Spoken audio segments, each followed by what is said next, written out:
Thèse 191e.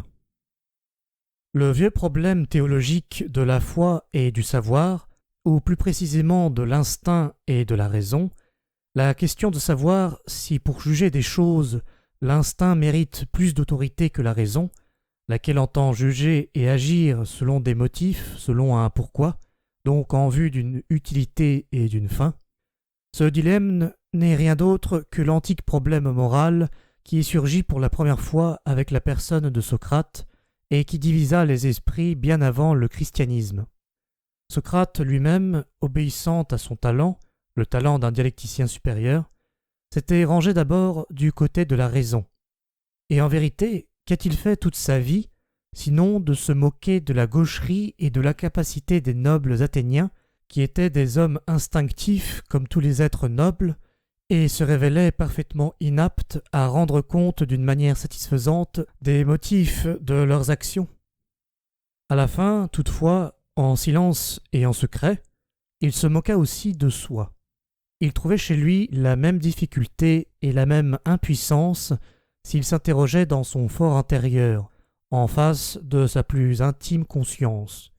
Mais est-ce une raison, se dit-il, de se détacher des instincts ? On doit leur rendre justice, mais aussi à la raison. On doit suivre ses instincts, mais persuader la raison de leur trouver de bons motifs. Telle fut la duplicité de ce grand et mystérieux ironiste. Il obligea sa conscience à se contenter d'une sorte d'autoduprie.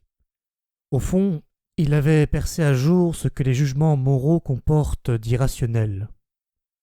Plus naïf en ces matières, dépourvu de l'astuce du plébéien, Platon voulut de toutes ses forces, elles surpassèrent celles de tous les autres philosophes, se prouver que l'instinct et la raison convergent spontanément vers la même fin, vers le bien, vers Dieu. Et depuis Platon, tous les théologiens et les philosophes s'engagèrent sur la même voie, ce qui veut dire que l'instinct, ou comme disent les chrétiens la foi, ou comme je dis moi le troupeau, l'a emporté jusqu'ici en matière de morale. Il faudrait faire une exception pour Descartes, le père du rationalisme et par conséquent grand-père de la Révolution, qui ne reconnaissait pas d'autre autorité que celle de la raison, mais la raison n'est qu'un instrument, et Descartes était superficiel.